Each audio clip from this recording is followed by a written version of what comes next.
say it would be very unfair to consider this a ghost town. I mean, it's got some really pretty houses, really pretty stuff. This is right as you come into town.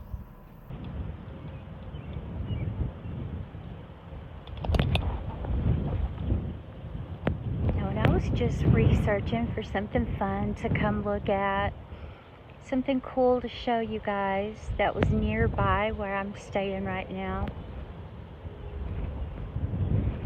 I found so much on Foss, Oklahoma that I could literally do probably 6 different videos and never talk about the same thing. It's that crazy. But we'll start with a little recap of the history. Let's see, what is that over there? I may have to walk over there so y'all can see that better.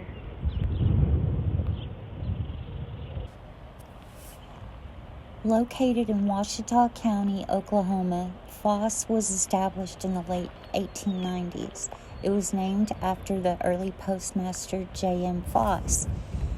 The town became the largest trade area between Oklahoma City and Amarillo, Texas, after the Rock Island Railroad came through Turkey Creek Valley. However, a flash flood in 1902 wiped out the town, washing buildings away and drowning many people.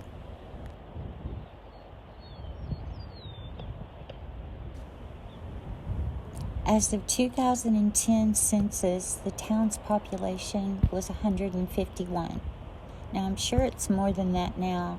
However, that might be why it was listed on Route 66 ghost towns to visit in America. After the flood, they moved the town to higher ground, and by 1905, they had about 1,000 residents. They had 2 banks, a cotton gin, 2 hotels, an opera house. They were really booming.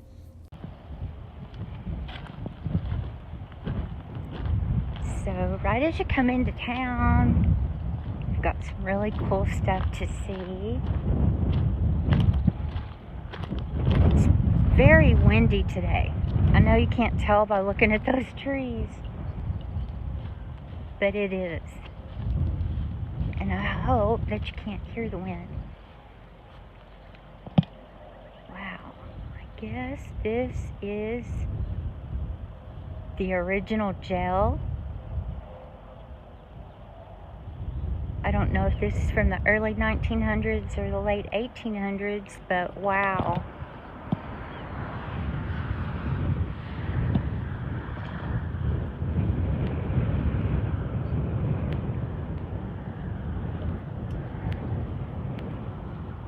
Wow. Oh, there's bunk beds. These are the top bunks, bottom bunks. Holy crap.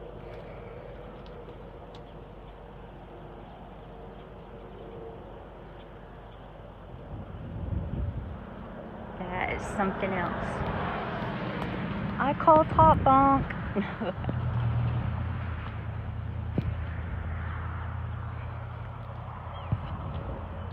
And this, not quite sure. Oh my goodness, there's a bunny rabbit. It thinks it's hiding from me. Can y'all see the bunny?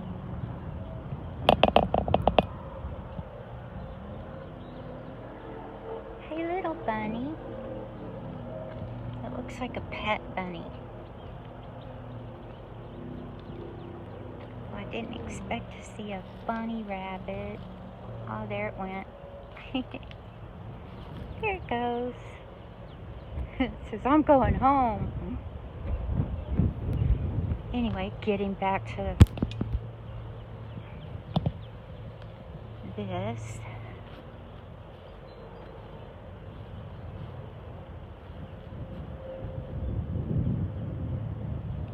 I'm gonna have to look up and see what this is.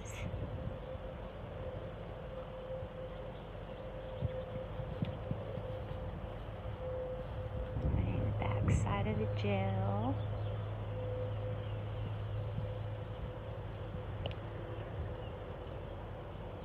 Yeah, Foss, Oklahoma is listed as a ghost town, but I think it's a far cry from a ghost town.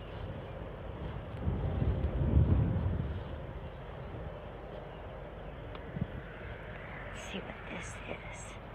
It was made by the Little Giant Company. Oops, sorry. Made in the USA. There's numbers on there. Wow.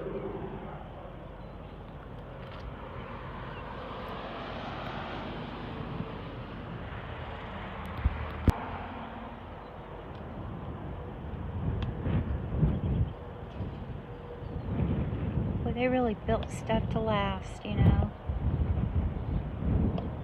And if they oiled this thing up, it would run. Or do whatever it did.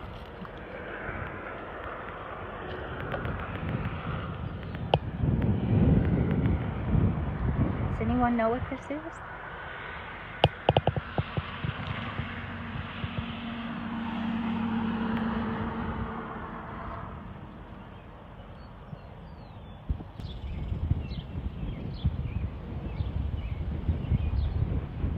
It's a really old house.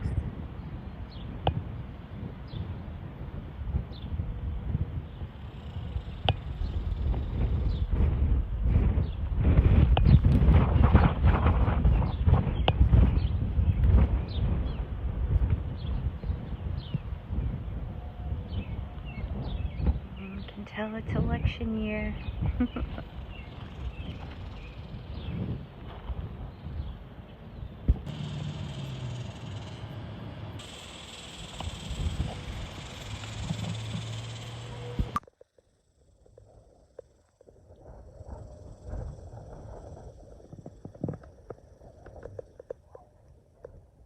Good old faithful back there.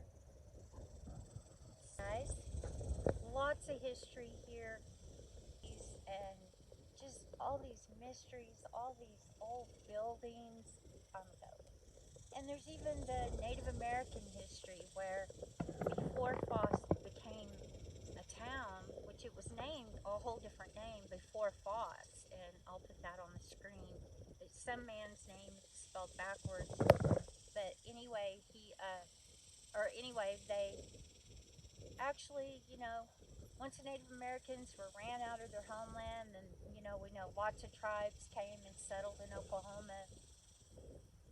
And then in the early 1900s, this land here was taken away from a tribe again.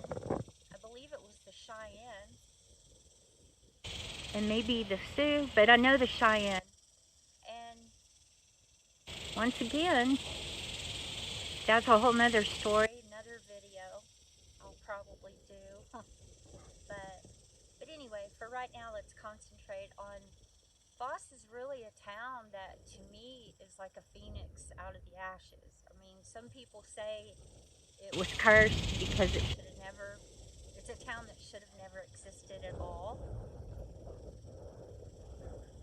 And I kind of see that, but I also see it as this rising phoenix, because this town actually burned almost to the ground.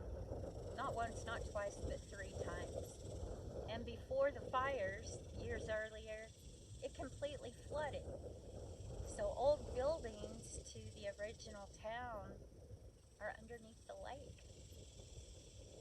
So anyway, let's read this sign. Yeah, I've got a wind cover on my phone, so y'all don't have to hear the wind, but slightest movement and I make everything creak. Alright. Here is, call it the Temple Building. It was built in the 1900s and was the hub of the business community. It housed the First State Bank, the post office, and lodges and apartments. The building was in existence for nearly 80 years before it burned in 1982, April of 82. I didn't realize they had a fire that recent. Wow. It's amazing the stuff you'll read online and then it's different. As far as I know, all of the main buildings burned, but different years. Anyway, but yeah, shortly after the Cheyenne-Arapaho country was opened for settlement, yeah, in 1892, families banded together for protection from the Indians before the town was established.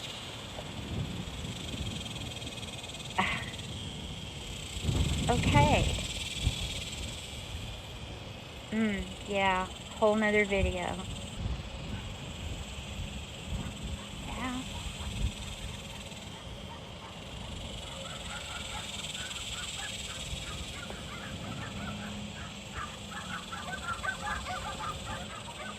Seems to me if it belonged to the Cheyenne and the Arapaho, don't know why anybody needed to be protected from them. Well, regardless, let's move on. I'm Chickasaw, and I can't help but that just bothered me. I need to do more research on it, though. I'm not going to run my mouth when I don't really know. By the time I post this video, I will, so. Anyway. Still a very interesting place to come visit.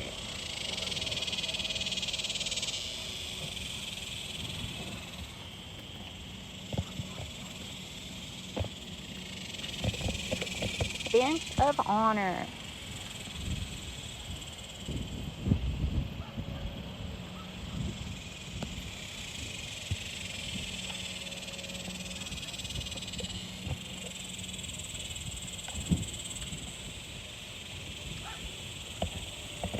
Today's actually the first day I've really heard the cicadas.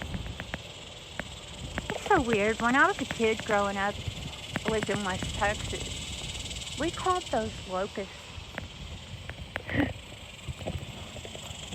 Me and my kids were having a talk about that the other day. Me and one of my sons, he said, aren't what they call cicadas now what we used to call locusts? I said, yeah.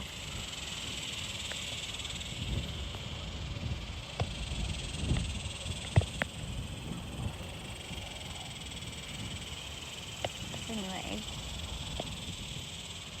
Oh, okay, that's what it means. Teacher and school board. All right. Order in the court. Order in the school.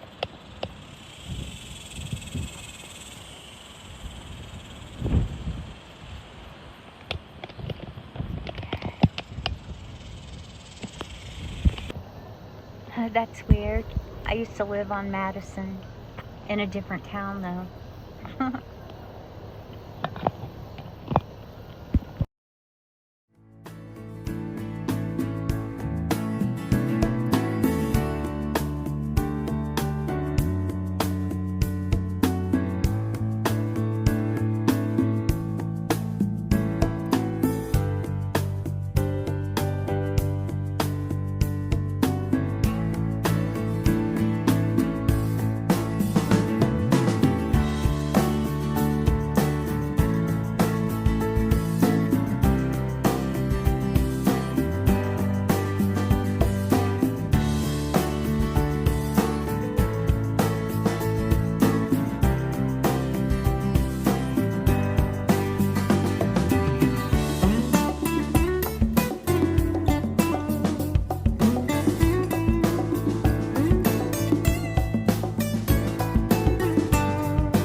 So when I went home, I really started researching about Foss and the history, and I came across an article that was written September 25th, 2014, and it was filed under Oklahoma Roadside Route 66 Abandoned Destinations and Ghost Towns. And it was really fitting to me that I ran into that little bunny rabbit, because it was almost like a metaphor for what was to come, because I really did end up going down quite the rabbit hole. So I'll leave you with this, the words from the person who wrote this article. In spite of promise, Foss was plagued with troubles from its inception. Being on land that was established from being taken from the Cheyenne Arapaho tribes, Foss just had one problem after another. And many ghost towns exist because of a gradual exodus or some kind of bust immediately following some great boom. Or others dry up because of the diminishing of Route 66. But then there are the rare places which force the question, with all the hard luck, was there ever a town meant to exist there at all?